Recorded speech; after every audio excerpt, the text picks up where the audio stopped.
Salam kerahiman. Hari ini 27 April.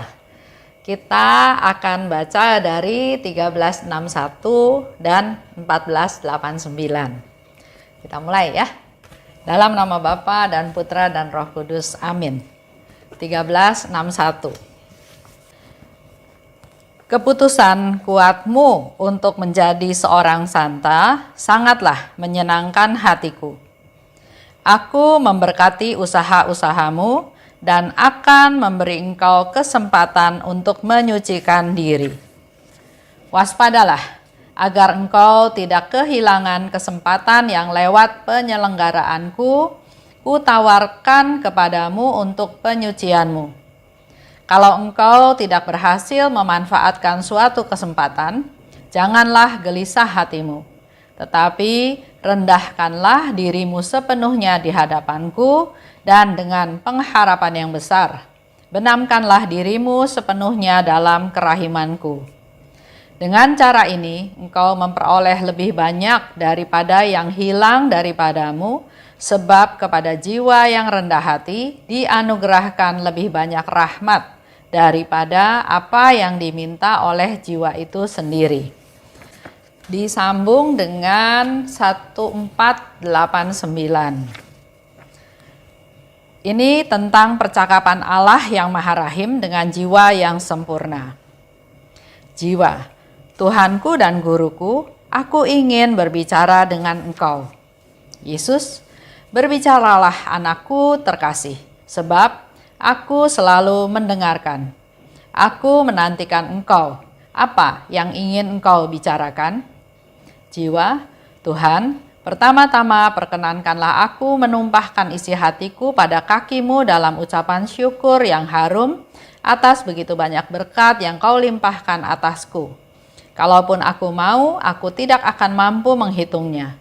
Aku hanya ingat bahwa dalam hidupku ini tidak sedetik pun aku tidak mengalami perlindungan dan kebaikanmu. Yesus, kata-katamu menyenangkan hatiku dan ucapan syukurmu membuka harta rahmat yang baru bagimu. Tetapi anakku, kita harus berbicara lebih rinci mengenai hal-hal yang ada di dalam hatimu. Marilah kita berbicara empat mata dan dengan terus terang, seperti dua hati yang saling mengasihi. Jiwa, oh Tuhanku yang Maha Rahim, ada rahasia-rahasia dalam hatiku yang tidak diketahui dan tidak pernah akan diketahui oleh seorang pun kecuali olehmu. Sebab kalaupun aku mau membeberkannya, tidak seorang pun akan memahami aku. Wakilmu mengetahui sebagian karena aku mengaku dosa kepadanya. Tetapi ia hanya mengetahui sedikit dari misteri-misteri yang dapat aku ungkapkan. Selebihnya tetap tersimpan bagi kita berdua sampai selama-lamanya, oh Tuhanku. Engkau telah menyelubungi aku dengan mantel kerahimanmu dan serentak mengampuni dosa-dosaku. Tidak sekalipun engkau menahan pengampunanmu. Engkau selalu berbelas kasih kepadaku, engkau selalu memberikan kepadaku suatu kehidupan rahmat yang baru. Untuk menghilangkan keraguan-raguanku, engkau telah mempercayakan aku kepada asuhan gerejamu yang penuh kasih. Ialah Bunda yang mesra, yang dalam namamu meyakinkan aku akan kebenaran-kebenaran iman dan memperhatikan masalah-masalah yang kuhadapi. Khususnya dalam sidang kerahimanmu, jiwaku menjumpai samudra kasih. Padahal kepada para malaikat yang berontak, engkau tidak memberikan waktu sedikit pun untuk menyesal, dan bagi mereka engkau tidak memperpanjang saat kerahiman. Oh Tuhanku, engkau telah menyediakan imam-imam yang suci untuk menunjukkan jalan yang aman kepadaku. Yesus, ada satu lagi rahasia dalam kehidupanku, rahasia yang paling dalam dan paling mengasihkan hatiku, yakni engkau sendiri ketika engkau datang kepada hatiku dalam rupa roti. Di sini terhamparlah seluruh rahasia kesucianku. Di sini hatiku sedemikian bersatu dengan hatimu, seolah-olah hanya satu hati. Di sini tidak ada lagi rahasia, sebab semua yang engkau miliki menjadi milikku, dan semua yang aku miliki menjadi milik-Mu. Begitulah kemahakuasaan dan mujizat kerahiman-Mu.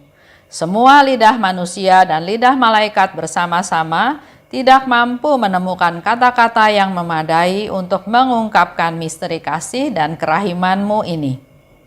Setiap kali aku merenungkan misteri ini, hatiku tenggelam dalam suatu ekstase kasih. Dalam keheningan, aku menyatakan segala sesuatu kepadamu, Tuhan, sebab bahasa kasih tidak memerlukan kata-kata. Tidak satu denyut jantungku pun lolos darimu. Oh Tuhan, begitu besar kerelaanmu sehingga Engkau berkenan turun kepadaku, dan besarnya kerelaan itu membangkitkan dalam jiwaku kasih yang semakin besar akan Dikau, satu-satunya sasaran cintaku. Kesatuan hidup menjadi nyata dalam kemurnian yang sempurna, dalam kerendahan hati yang tulus, dalam keheningan yang lembut, dan dalam gairah yang bernyala-nyala demi keselamatan jiwa-jiwa. Oh Tuhanku yang paling manis, ketika hatiku terombang-ambing di antara dua hal, setiap saat Engkau mengawasi aku dan mengilhami aku bagaimana aku harus bertindak dalam situasi itu. Seringkali Engkau sendiri campur tangan dalam mengambil keputusan yang sulit. Tidak terbilang banyaknya lewat pencerahan yang tiba-tiba, Engkau membuat aku mengetahui apa yang lebih menyenangkan hatimu. Oh, betapa banyaknya contoh pengampunan yang tidak diketahui oleh seorang pun. Betapa seringnya Engkau mencurahkan ke dalam jiwaku keberanian dan ketabahan untuk terus maju. Engkau sendirilah yang menyingkirkan halangan-halangan dari jalanku dengan campur tangan secara langsung dalam tindakan-tindakan manusia.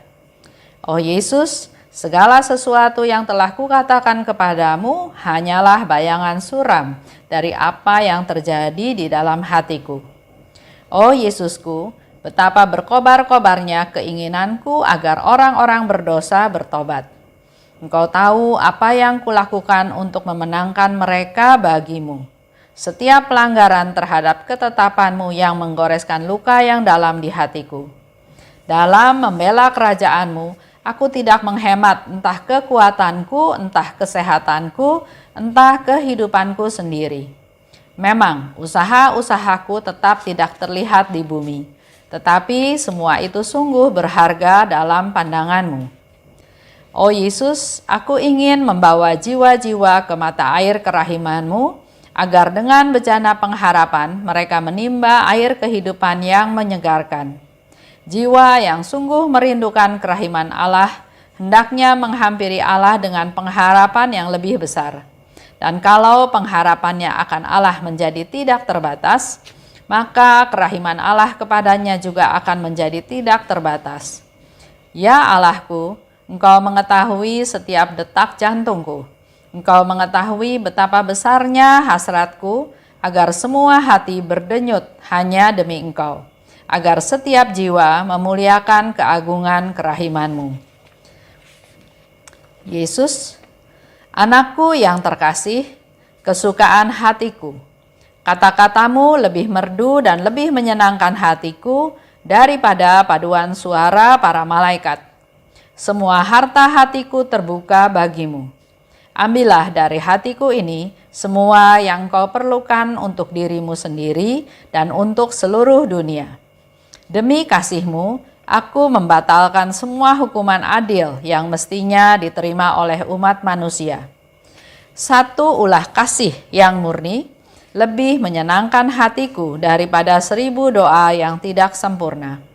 Satu keluh kesah karena cinta menyilih banyak pelanggaran yang ditimpakan kepadaku oleh orang-orang yang tidak beriman.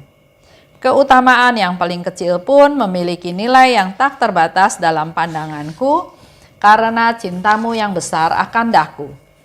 Dalam jiwa yang menghayati cintaku, aku sendiri meraja seperti di surga. Siang dan malam aku menjaganya. Di dalamnya aku menemukan kebahagiaan. Telingaku terbuka lebar untuk mendengarkan setiap permintaan hatinya. Seringkali aku sudah memberikan sebelum ia memintanya. Oh anakku yang sangat kusayangi, biji mataku, beristirahatlah sejenak di dekat hatiku dan kecaplah manisnya cinta yang akan membahagiakan engkau untuk selama-lamanya. Tetapi anakku, engkau belum sampai di tanah airmu, maka dengan dikuatkan oleh rahmatku, berjalanlah dan bertempurlah demi kerajaanku dalam jiwa-jiwa manusia. Bertempurlah dengan gigih seperti yang dilakukan oleh seorang anak raja. Dan ingatlah bahwa hari-hari pembuanganmu akan segera berakhir dan bersama itu akan tiba kesempatan untuk menikmati pahala surga. Aku mengharapkan darimu, anakku, sejumlah besar jiwa yang akan memuliakan kerahimanku sepanjang masa. Anakku, agar supaya engkau dapat menjawab panggilanku dengan pantas, terimalah aku setiap hari dalam komuni kudus. Ia akan memberikan kekuatan kepadamu. Yesus, jangan meninggalkan aku sendirian di tengah penderitaan.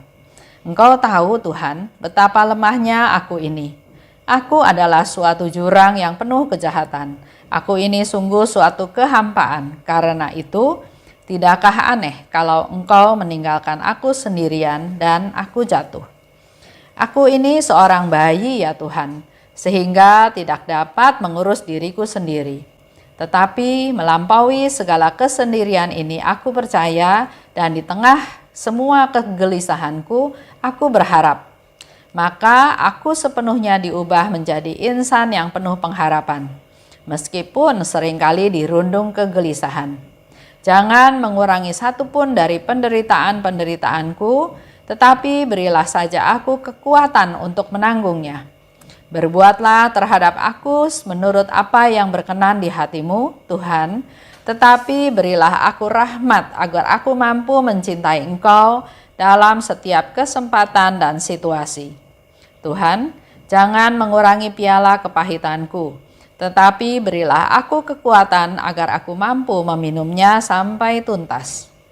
Oh Tuhan, kadang-kadang Engkau mengangkat aku supaya aku menikmati penglihatan-penglihatan yang indah.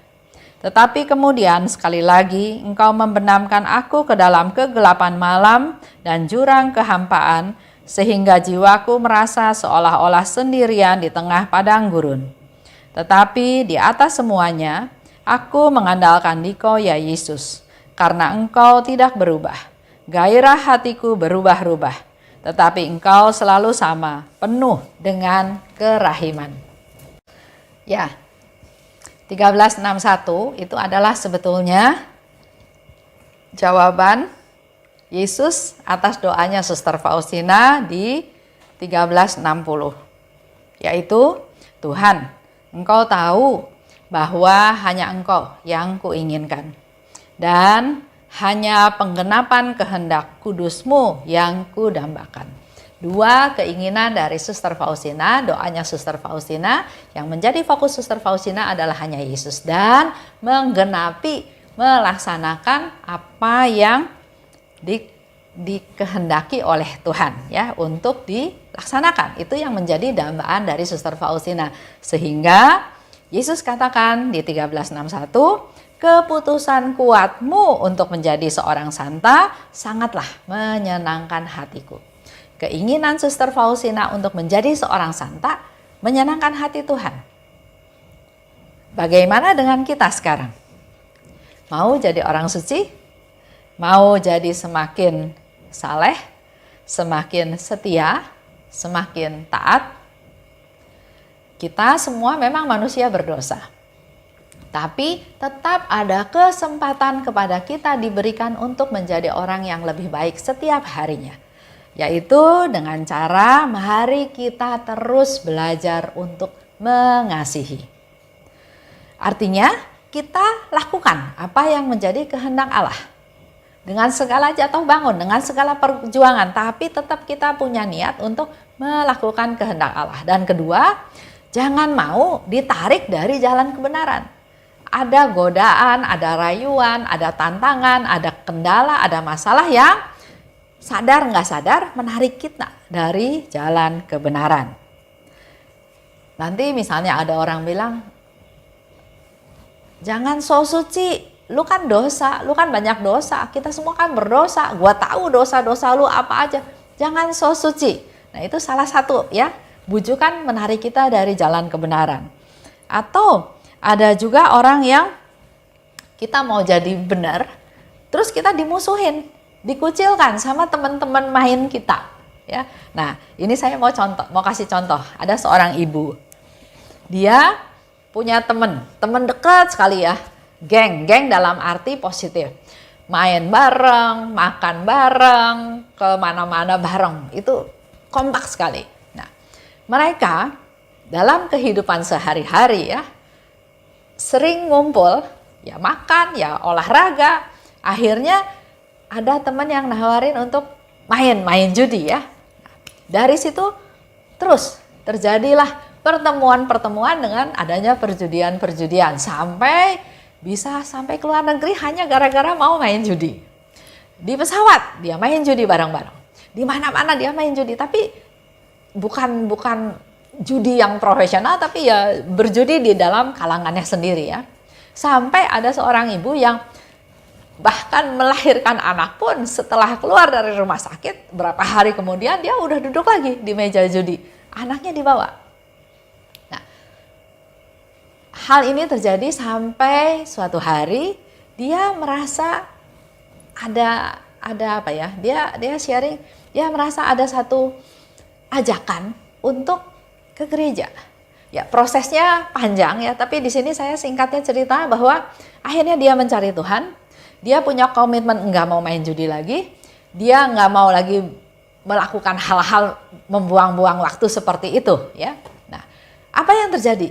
Dia mengajak temannya untuk ikut dalam kegiatan-kegiatan yang sifatnya rohani. Teman-temannya enggak mau. Bahkan dia menjadi orang yang disingkirkan, dikucilkan. Contohnya dalam olahraga, main tenis. Kan kalau double pasti bolanya bisa gantian ya, tapi nggak tahu gimana ceritanya, teman-temannya itu nggak mau kasih bola ke dia. Jadi dia seperti orang nganggur aja di tengah lapangan. Jadi dia dikucilkan, dia nggak diajak ngomong, dia nggak diajak main. Nah, ini pergulatan dalam dirinya. Saya mau berbuat baik, tapi kok teman-temannya malah memusuhi dia, nggak ngajak ngomong, nggak ngajak main. Tapi di situ dia punya tekad yang kuat, dia terus mengandalkan Tuhan, terus berserah pada Tuhan, terus berdoa pada Tuhan, sampai akhirnya teman-temannya yang ikut dia mulai ikut kegiatan rohani, dan sampai sekarang teman-temannya semua mereka tetap masih kompak, tapi sudah fokus ke pelayanan, sudah fokus ke Tuhan, sudah fokus dalam kegiatan-kegiatan rohani yang melayani. Nah, disitulah suatu contoh perjuangan. Jadi memang mau menjadi benar, mau mengikuti perintah Tuhan, mau ikut jalan Tuhan, mau jadi muridnya Tuhan, enggak gampang. Orang sekitar belum tentu mendukung, tapi kita dibutuhkan ketegasan, kesetiaan, ketaatan, dan juga niat. Begitu pula dengan Suster Faustina. Tuhan, saya mau jadi santa. Bukan suatu kesombongan, tapi kita punya tujuan yang jelas dan kita semua melangkah ke arah sana. Sehingga Yesus katakan, keputusanmu untuk menjadi seorang santa sangatlah menyenangkan hatiku. Untuk kita semua, apapun yang ada di sekitar kita itu bisa menjadi sarana untuk proses kita sehari lepas sehari menyucikan diri. Untuk proses rendah hati juga. Karena bisa aja kan teman saya bilang, ya sudah, kalau kamu nggak mau terima saya cari teman lain. Tapi dia nggak, dia tetap bertahan di dalam kelompok tersebut walaupun dikucilkan. Tapi lihatlah buah-buahnya ya. Dia bahkan yang bisa mengajak semua teman-temannya untuk ikut dalam pelayanan, ikut mendekatkan diri pada Tuhan. Semakin jiwa merunduk, semakin mudah dialiri rahmat Tuhan.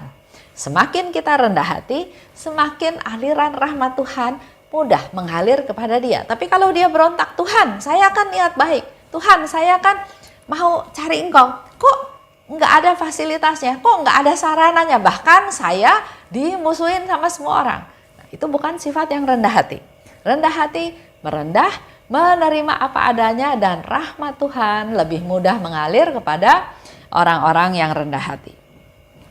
Yesus katakan, aku memberkati usaha-usahamu dan akan memberi kesempatan untuk menyucikan diri.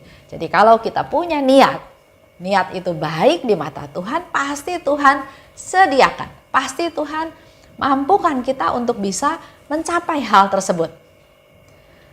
Rendahkan dirimu sepenuhnya di hadapanku, dan dengan pengharapan yang besar, benamkan dirimu sepenuhnya dalam kerahimanku. Kalau kita mengalami sesuatu dan kita direndahkan, itu yang memang Yesus bilang, rendahkanlah dirimu sepenuhnya di hadapanku. Tetap berharap pada Tuhan, benamkan dirimu sepenuhnya dalam kerahiman. Dengan cara ini, engkau memperoleh lebih banyak daripada yang hilang darimu. Sebab kepada jiwa yang rendah hati dianugerahkan lebih banyak rahmat daripada yang diminta oleh jiwa itu sendiri. Nah, saya mau cerita sedikit tentang seorang teman ya. Dia berdevosi kepada kerahiman ilahi, dan menjelang pesta kerahiman ilahi ini dia berusaha juga membagikan atau mewartakan, memberitakan tentang pentingnya novena, tentang pentingnya pesta kerahiman ilahi. Dan cara dia yang lain adalah dia juga berusaha untuk menjual buku pesta kerahiman ilahi yang saya buat. Tujuannya dia melakukan penyebarluasan. Dia sendiri juga terbatas dari sisi dana, jadi dia melakukan hal ini tujuannya untuk supaya semakin banyak orang tahu. Tapi dari sisi keuangan dia tetap menjual apa yang dia beli dari saya. Jadi dia juga nggak ambil untung, hanya tujuannya untuk menyebarluaskan. Tapi ternyata ada sekelompok orang atau seorang temannya yang lain beli buku tersebut, dan buku tersebut ternyata dibagi-bagikan secara gratis.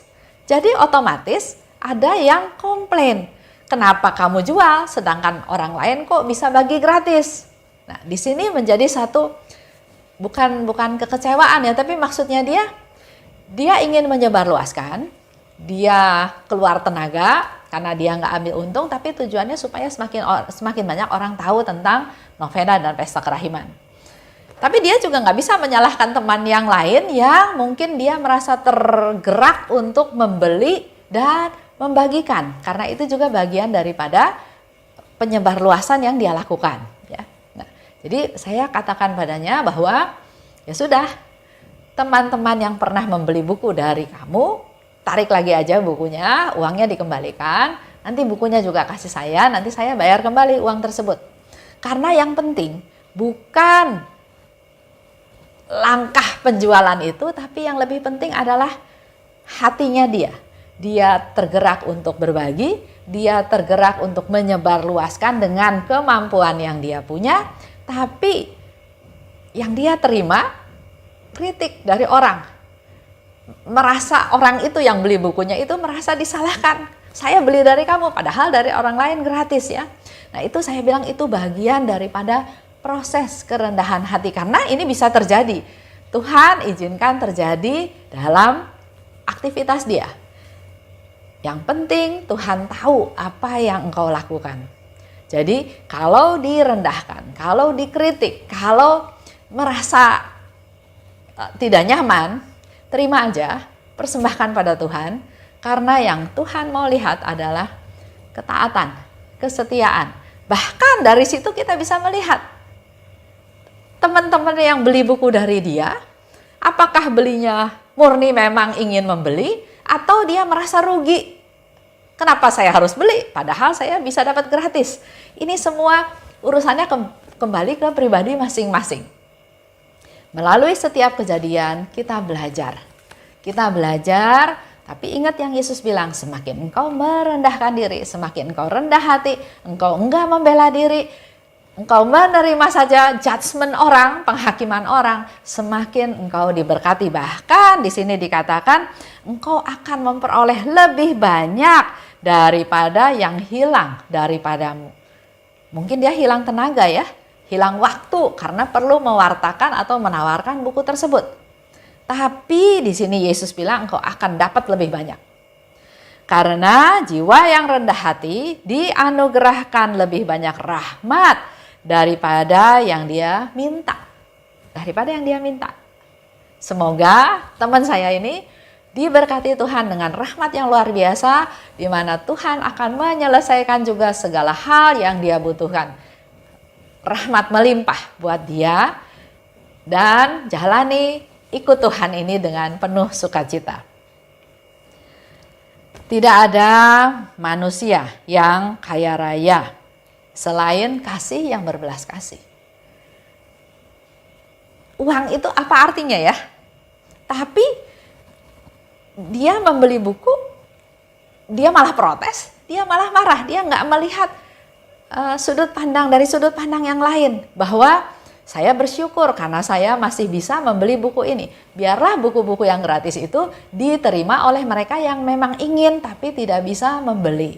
Ya, karena dengan beli itu kan nggak jadi miskin. Karena di sini juga dikatakan nggak ada manusia yang kaya raya selain kasih yang berbelas kasih.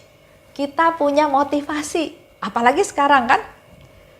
Dalam bulan April kita sudah merayakan pesta kerahiman, berbelas kasih, memberi pada mereka yang butuh.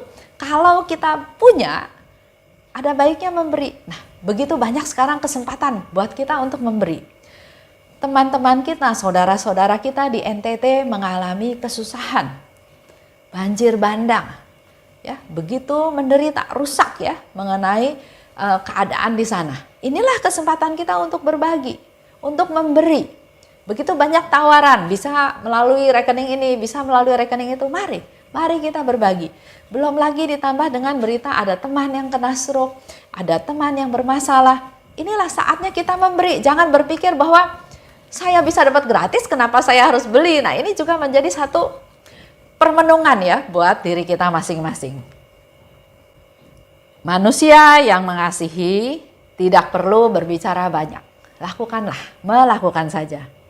Dan di atas semuanya yang penting adalah kasih.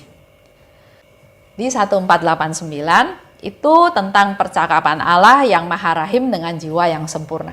Kalau kita mau punya cita-cita menjadi jiwa yang sempurna, maka saya anjurkan Bapak Ibu untuk baca ulang-ulang percakapan Tuhan dengan jiwa yang sempurna di 1489. Yesus katakan, berbicaralah, sebab aku selalu mendengarkan. Kalau kita punya jiwa yang sempurna, maka Bapa bilang, aku selalu mendengarkan. Ucapan syukurmu membuka harta rahmat baru bagimu. Mari kita terus bersyukur. Karena setiap kita bersyukur, kita meminta Tuhan membuka rahmatnya untuk melimpahkan rahmat baru pada kita. Bagaimana dengan orang yang komplain, orang yang bersungut-sungut? Kita doakan dia. Berbicaralah terus terang, kata Allah ya. Seperti dua hati yang saling mengasihi. Kata-katamu lebih merdu dan lebih menyenangkan hatiku daripada paduan suara para malaikat. Kata-kata kita, ungkapan syukur.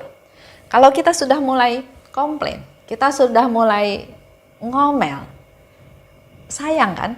Relasi kita sama Tuhan itu jadi terganggu. Penuhilah hati kita dengan rasa syukur. Harta hatiku terbuka bagimu. Ambillah semua yang engkau perlukan untuk dirimu dan seluruh dunia. Kita diizinkan oleh Tuhan untuk mengambil rahmat sebanyak-banyaknya untuk dirimu sendiri dan untuk seluruh dunia. Demi kasihmu, aku akan membatalkan semua hukuman yang adil. Ini semua janji-janji Tuhan pada jiwa yang sempurna. Satu ulah kasih yang murni lebih menyenangkan hatiku daripada 1000 doa yang sempurna. daripada 1000 doa yang tidak sempurna. Yesus hanya katakan satu ulah kasih. Kalau kita mengasihi, ya, ini saya kasih contoh karena kebetulan dia sharing sama saya karena dia menjual buku saya, ya. Tapi mari kita sama-sama belajar untuk melihat dari mindset yang berbeda. Bersyukur Bapak Ibu dapat buku tersebut, karena ada beberapa teman-teman yang mau beli buku tersebut, saya udah nggak ada stok. Ya, itu salah satunya lagi ya, kalau kita bisa bersyukur. Kalau bisa bersyukur lagi, bersyukur karena saya masih punya kemampuan untuk bisa memberi uang, saya mendapat buku. Bukan hanya bisa menerima, menunggu-nunggu yang gratis ya, dalam tanda kutip. Ini juga menjadi satu evaluasi kita semua. Memang manusia lama kita lebih senang menerima, kalau perlu kita nggak keluar uang apa-apa. Tapi silahkan Bapak Ibu melihat contoh dari teman yang membeli buku dengan jumlah banyak, kemudian dia membagikan gratis. Dia membeli banyak dan dia memberi kepada orang lain dengan gratis, supaya semakin banyak orang menerima kerahiman Tuhan. Lanjut. 1 keluh kesah karena cinta, menyilih banyak pelanggaran yang ditimpakan padaku oleh orang-orang yang tidak beriman. Kalau kita mencintai, dasarnya kita adalah kasih, mencintai, pasti kita nggak bisa ngomel, nggak bisa berkeluh kesah. Tapi kalau kita keluh kesah karena cinta, maka hal ini akan menyilih banyak pelanggaran yang ditempatkan kepadaku oleh orang yang tidak beriman. Keutamaan paling kecil pun memiliki nilai yang tak terbatas dalam pandanganku karena cintamu yang besar akan daku. Kata-kata ini boleh buat jadi teman saya tadi. Dia ingin mewartakan, ya, walaupun kecil, keutamaan paling kecil, dia hanya berusaha mewartakan, memberitakan, tapi dia tetap minta supaya buku itu dibayar karena memang itulah kemampuan dia belum bisa memberi secara materi, tapi secara perhatian, secara waktu dia bisa memberikan, ya. Nah, ini punya nilai yang tidak terbatas dari pandanganku karena dia lakukan dengan dasar ingin menyebarluaskan. Ingin supaya semakin banyak orang tahu tentang kerahiman. Dalam jiwa yang menghayati cintaku, aku sendiri meraja seperti di surga. Siang dan malam aku menjaganya. Di dalamnya aku menemukan kebahagiaan. Telingaku terbuka untuk mendengarkan setiap permohonan hatinya. Seringkali aku sudah memberikan sebelum ia memintanya, ya. Luar biasa ya. Apa yang dilakukan oleh Bapa kepada jiwa yang sempurna. Engkau belum sampai di tanah airmu. Tetap harus bertempur dan berjalan demi kerajaanku. Aku mengharapkan sejumlah besar jiwa daripadamu yang memuliakan kerahimanku sepanjang masa. Jadi kita tetap ya punya tugas mempersembahkan jiwa-jiwa tersebut agar suatu hari nanti jiwa-jiwa tersebut juga kenal kerahiman Tuhan dan memuliakan kerahiman Tuhan. Agar supaya engkau dapat menjawab panggilanku dengan pantas, kita semua dipanggil. Tapi Tuhan kasih lagi solusi. Agar engkau bisa menjawab panggilanku dengan pantas, terimalah aku setiap hari dalam komuni kudus. Ia akan memberi kekuatan kepadamu. Yesus memberikan solusi, jalan keluar untuk apa yang harus kita lakukan. Terima Tuhan setiap hari, maka kita akan memperoleh kekuatan daripadanya.